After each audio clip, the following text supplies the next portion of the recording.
여러분, 우리 그리스도인들은 누구일까요? 제가 여러 가지 정의가 있는데 우리 그리스도인은 바로 이 믿음의 향기를 풍기는 사람이라고 생각합니다. 여러분, 내 안에 향기가 있으면 자연스럽게 그 향기는 퍼져나가지요.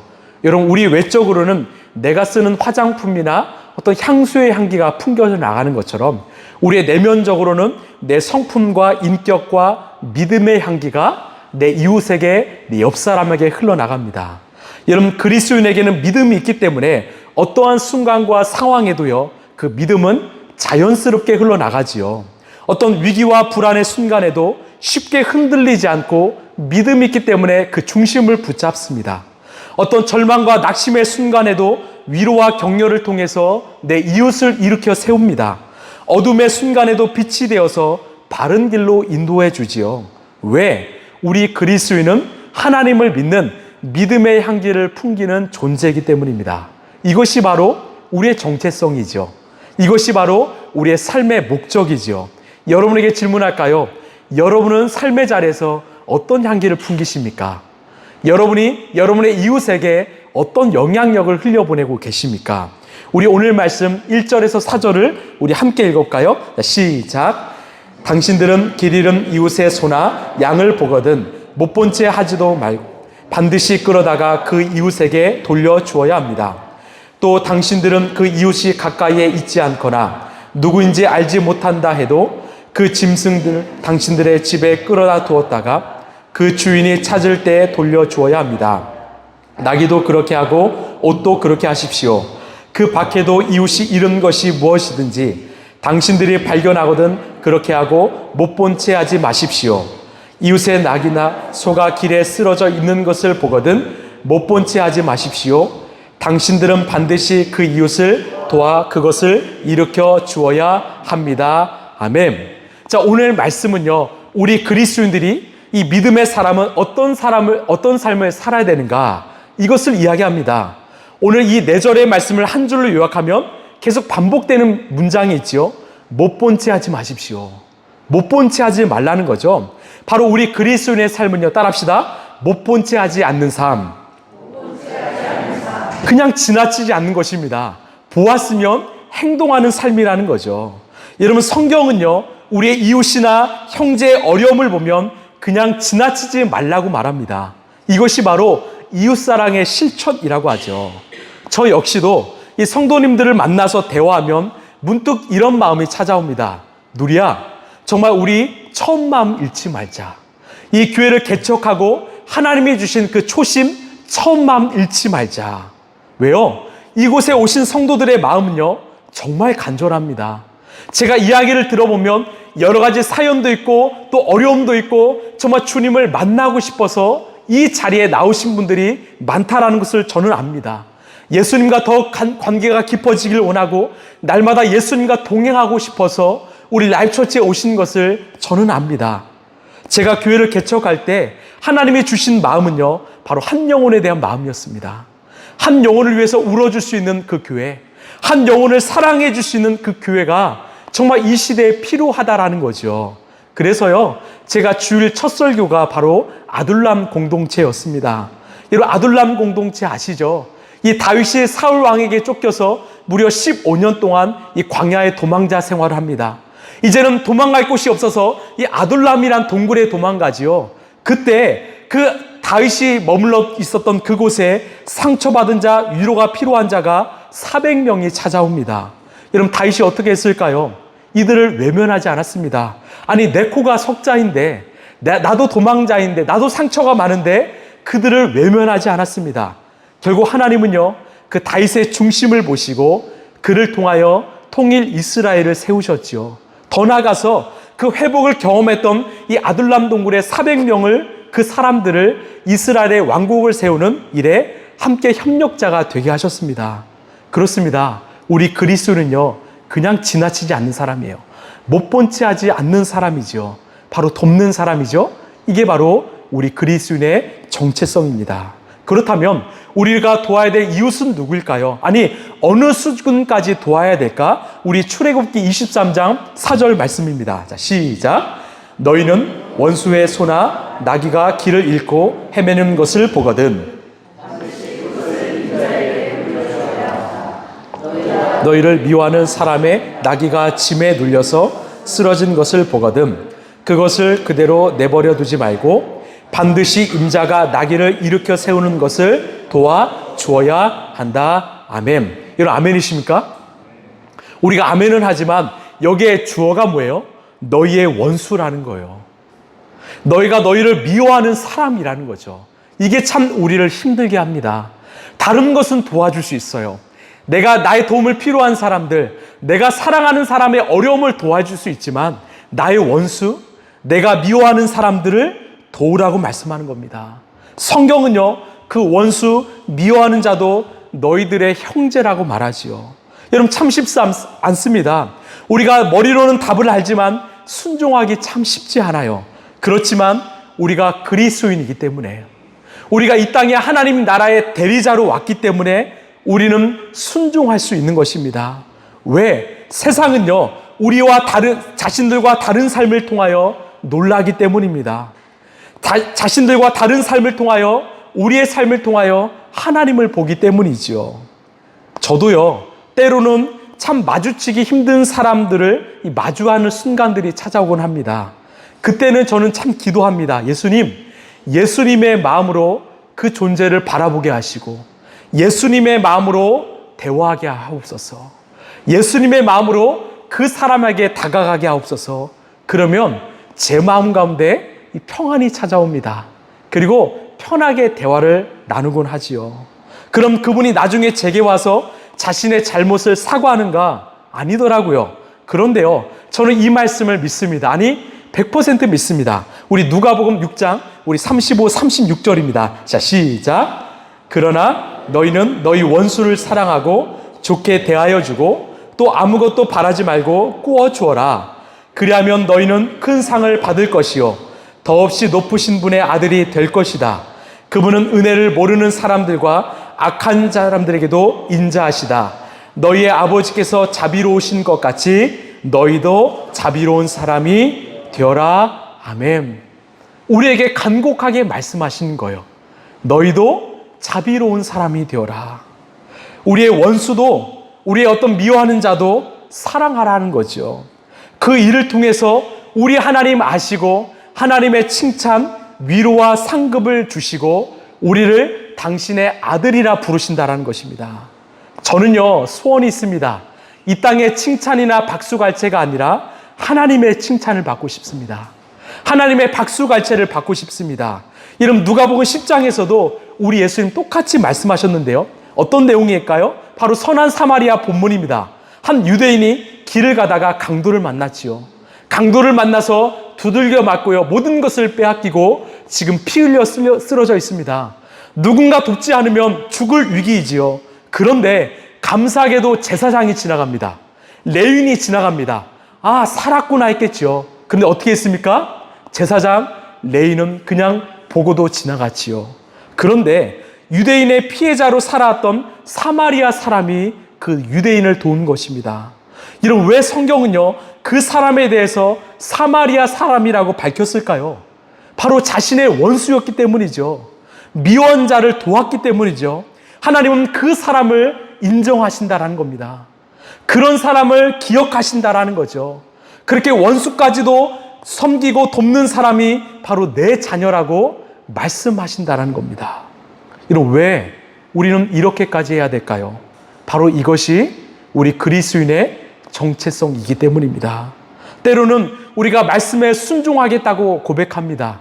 또한 찬양의 가사처럼 우리가 순종하겠다고 하지요. 그러나 이 말씀을 우리가 순종하고 지키는 것은 참 쉽지 않습니다.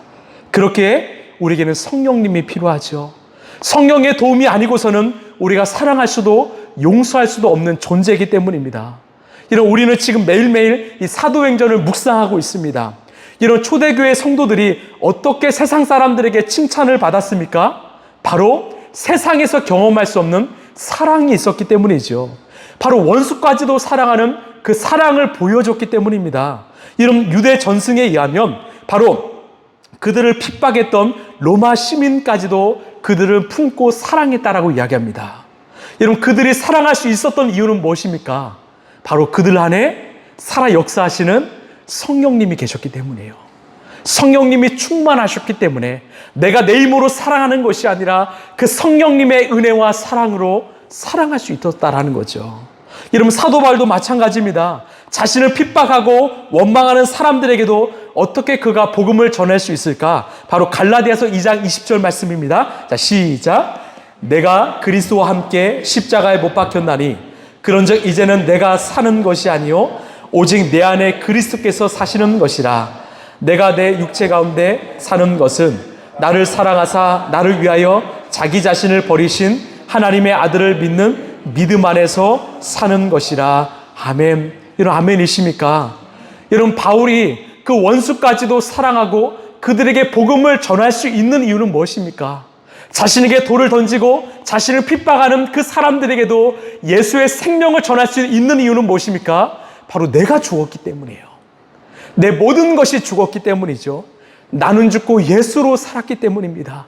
예수님이 바울의 인생의 주인 되셨기 때문이고 예수님이 충만히 역사하셨기 때문이죠.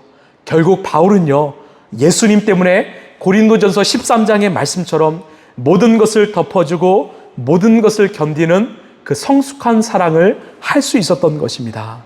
여러분, 우리는 어떠합니까? 마치 원수, 적이라고 하면 혹시 생각나는 존재가 있습니까? 여러분, 예수님의 마음으로 기도하셨으면 좋겠어요. 예수님의 마음으로 우리가 긍휼히 여겼으면 좋겠고 예수님의 마음으로 우리가 사랑했으면 좋겠습니다. 그것이 바로 우리 주님께서 말씀하시는 그리스도인의 정체성이요 삶이라는 거죠. 우리 5절 말씀 우리 함께 읽겠습니다. 시작.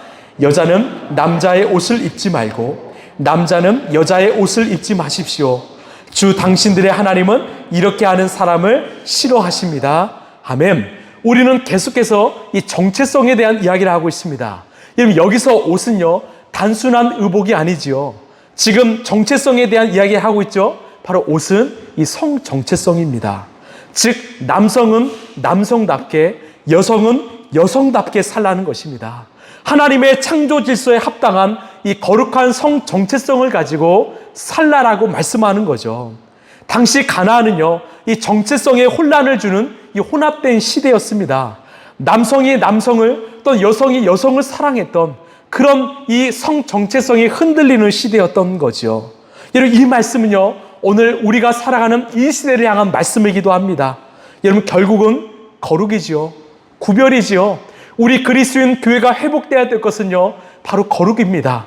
세상과 구별된 거룩이 회복되어야 되죠. 그래서 우리가 이 동성애에 대해서도 말해야 되지만 이 잘못된 이성애에 대해서도 여러분 말할 수 있어야 됩니다. 정말 거룩하지 못한 관계가 이 시대를 지배하고 있습니다. 성을 가볍게 여기고 하나의 세상의 쾌락적 도구로 전락한 시대를 우리는 살고 있죠. 여기에 많은 사람들이 또한 크리스천들도 무너지고 있습니다. 여러분, 이것을 5절에서 하나님은 싫어하신다라고 말합니다. 여러분, 우리는 그리스도인으로서 바른 성 정체성과 더불어 이 거룩한 관계를 가지는 삶을 살아야 됐으면 좋겠습니다. 여러분, 그런 존재로 사시길 소망합니다. 우리 6절 7절입니다. 시작.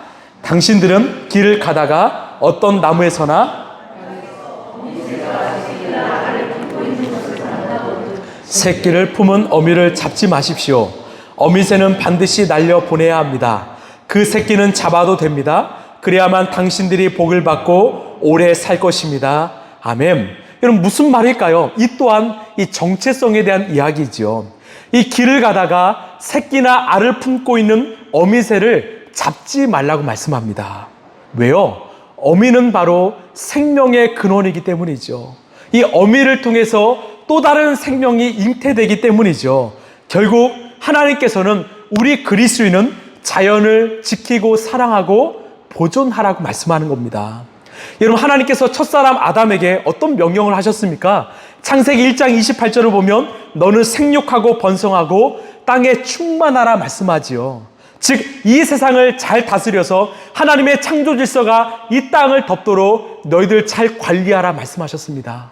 이것이 하나님이 우리에게 주신 명령이었죠. 그러나 죄에 빠진 인간은 어떻게 했습니까? 그 자연을 내 욕망대로 무분별하게 파괴하고 개발하고 말았지요. 여러분, 왜 이 땅에 자연재해가 일어날까요? 바로 인간의 자연 파괴이기 때문입니다. 이런 왜 이상기후가 벌어질까요? 바이러스가 계속 창궐할까요? 바로 우리 인간의 죄 때문이죠. 지금 하나님이 창조하신 피조세계가 아파합니다. 신음합니다. 우리 크리스찬은 누구보다 생명을 존중하고 사랑하고 자연을 보존해야 된다고 오늘 말씀하십니다. 여러분, 그래서요, 여행을 가시면 어떤 카페나 어떤 실내 시설도 좋지만 자연에 한번 가보셨으면 좋겠어요. 여행 좀 다니시죠? 안 다니시나요? 네. 근처도 가보시고 숲길도 가보시고 또 산도 가보시고 이 바닷가도 가보세요. 그 자연을 통해서 피조세계를 통해서 정말 하나님의 살아계신 어떤 그 계시를 한번 느껴보시길 소망합니다. 그리고 길을 가다가 혹시 떨어져 있는 쓰레기가 보시면 이 주우셔도 좋습니다. 우리의 실천을 통해서 우리의 마음을 통해서 하나님은 이 자연이 살아나고 이 보존되길 원하신다라는 거죠. 이게 우리의 삶이라는 겁니다. 우리 8절 말씀입니다. 시작. 당신들은 집을 새로 지을 때 지붕에 난간을 만들어야 합니다. 그렇게 하면 사람이 떨어져도 그 살인죄를 당신들 집에 지우지 않을 것입니다. 아멘. 여러분, 성경 말씀에 이런 구절이 있음을 알으셨습니까? 깜짝 놀랐죠. 우리 하나님은 참 디테일하세요. 이 집을 지을 때도요, 이 난간을 만들래요. 왜? 혹여나 누군가가 그 지붕에 올라가서 떨어질 수도 있기 때문에 그 상대방을 배려하라는 거죠. 여러분, 내가 내 집을 짓는데 이 남하고 무슨 상관입니까? 아니요. 성경은 그 행위도 내 책임이라고 말씀합니다. 여러분, 우리가 겨울에 눈이 오면 이 집 앞을 어떻게 하죠? 많은 사람들이 집 앞에 있는 눈을 치워야 된다고 생각하죠. 왜? 혹시나 그 눈 때문에 넘어질 수 있기 때문입니다. 이처럼 이 공공의식, 정말 상대방을 배려하는 그런 시선과 눈길과 마음을 회복하라 말씀합니다. 예전에 우리나라에는요, 이 품앗이, 두레, 개, 향약과 같이 이 마을 사람들이 함께 협력하는 그런 문화들이 참 많았습니다. 그런데 지금은 온데간데 없이 사라졌죠. 모두가 개인주의 또 이기주의로 다 흩어져 버렸습니다. 여러분, 그리스도인은 누구입니까? 바로 이웃을 배려하는 사람입니다. 여러분, 그리스도인은 이웃을 생각하는 사람이고 이웃을 사랑하는 사람입니다. 이것이 바로 그리스도인의 향기라는 거죠. 우리 주님은 이런 삶을 원하십니다. 우리 9절에서 11절까지의 말씀입니다. 시작. 당신들은 포도나무 사이사이에 다른 씨를 뿌리지 마십시오. 그렇게 하면 씨를 뿌려서 거둔 곡식도 포도도 성물이 되어서 먹지 못합니다. 당신들은 소와 나귀에게 한 멍에를 메워 밭을 갈지 마십시오. 당신들은 양털과 무명실을 함께 섞어서 짠 옷을 입지 마십시오. 아멘. 지금 9절, 10절, 11절은요, 다른 것을 섞지 말라고 말씀하세요. 섞을 수 있겠죠. 그러나 이 섞음을 통해서 너희들의 마음도 혼합될 수 있다라는 것입니다. 즉, 이렇게 섞이는 혼합되는 삶을 경계하라는 거예요. 세상과 혼합되고 어떤 세상과 타협하는 그런 양다리의 신앙생활, 그런 삶을 거부하라는 것이죠. 특별히 가나안 땅은요, 바로 종교적 혼합주의의 땅이었습니다. 하나님을 믿지만 바알도 믿었습니다. 하나님을 믿지만 아세라도 섬겼지요. 여러분, 이스라엘 백성들도요, 그런 마음이 있었습니다. 이 모세가 시내산에 올라가서 이 10계명을 받을 때 이 아래에 있던 이스라엘 백성들은요, 하나님께 제사하고자 하나님의 형상을 만들었는데 어떤 신을 만드는지 아십니까? 바로 금송아지를 만들었어요. 하나님이라고 하면서 금송아지를 만들었습니다. 왜요? 바로 하나님은 금송아지라는 겁니다. 우리의 신앙, 우리의 기도를, 우리의 소원을 들어주는 하나님, 우리의 물질과 재산을 풍요롭게 하시는 하나님, 우리가 잘되게 하신 하나님, 그런 기복주의적 신앙생활이 이스라엘 백성들 안에도 있었다라는 거죠. 여러분, 우리가 믿는 하나님은 누구실까요? 여러분, 나는 정말 성경에 기록된 하나님을 믿고 있습니까? 아니면 내가 바라는 것을 하나님이라고 여기며 그 하나님을 쫓고 있습니까? 우리의 신앙 한번 점검해 봤으면 좋겠습니다. 내가 하나님만 믿고 세상은 어떤 구별되고 살고 있습니까? 아니면 세상도 쫓고 하나님도 쫓고 있습니까? 여러분, 하나님은요, 우리에게 두 주인을 섬기지 말라고 하십니다. 오직 한 분 하나님만 섬기길 원하십니다. 여러분, 이러한 시대일수록 우리가 더 순전하게, 더 온전하고 거룩한 신앙인이 되길 간절히 소망합니다. 우리 마지막 12절입니다. 이게 결론인데요. 우리 함께 읽겠습니다. 시작. 당신들이 입은 겉옷자락 내 귀퉁이에 술을 달아야 합니다. 아멘. 하나님은요, 옷의 끝에 이 술을 달으라고 하십니다. 이 술은요, 어떤 거냐면 바로 이렇게 꼬아놓은 실입니다. 이 실타래를 달라고 하시죠. 여러분, 왜 이것을 달라고 하실까요? 여러분, 몸을 움직이면 자연스럽게 옷이 움직이면서 이 술이 흔들리기 시작합니다. 그럼 눈에요, 이 술이 보여요. 이 보이면 뭐냐? 이 표식을 통해서 우리는 하나님의 구원받은 백성이다라는 것을 늘 바라보고 인식하며 살라라는 거죠. 여러분, 이 끈은요, 바로 구원의 끈입니다. 여러분, 이 끈은 우리를 사랑하시는, 우리를 묶으시는 하나님의 끈이라는 거죠. 여러분, 예수님 역시 옷에 이 술을 달았습니다. 그래서 혈루증 걸린 여인이 예수님의 옷자락을 만졌다라는 것은 이 술을 만졌다라는 겁니다. 이 술을 보면서 주님을 생각하고 예수님을 생각하고 거룩한 백성으로 구별된 삶을 살라는 것입니다. 결국 오늘 말씀은요, 우리의 정체성을 기억하고 그 정체성을 늘 지키기 위한 하나님의 장치가 필요하다라는 겁니다. 이웃을 통해서도 하나님의 메시지를 보고, 또한 이 술을 통해서도 하나님의 메시지를 보고, 우리의 삶의 자리 곳곳을 통해서도 하나님의 살아계심을 보는 그런 코람데오의 삶을 주님께서는 살기 원하신다라는 거죠. 여러분, 우리의 정체성은 무엇입니까? 바로 하나님의 자녀입니다. 여러분, 우리의 정체성은 무엇입니까? 바로 예수님을 따라가는 그리스도인이죠. 여러분, 왜 하나님의 자녀가 능력이 있을까요? 왜 하나님의 자녀의 권세가 있습니까? 바로 세상의 왕이신 하나님이 우리와 함께 하시기 때문입니다. 그 왕이신 하나님이 우리의 아버지시기 때문이죠. 그렇게 우리는 세상과 타협하지 않습니다. 세상에 흔들리지 않고 세상에 끌려다니지 않습니다. 왜? 우리의 아버지신 하나님은 왕이시고 우리를 책임지시고 지키시고 우리와 함께 하시는 우리 하나님이시기 때문입니다. 여러분, 믿으십니까? 여러분, 이 믿음을 잃지 마십시오. 우리가 믿는 하나님, 우리가 주인으로 삼는 하나님은요, 그냥 이 나라를, 이 마을을 다스리는 왕이 아니라 이 세상을 창조하시고 다스리시는 왕 중의 왕이라는 사실이죠. 말씀을 마무리합니다.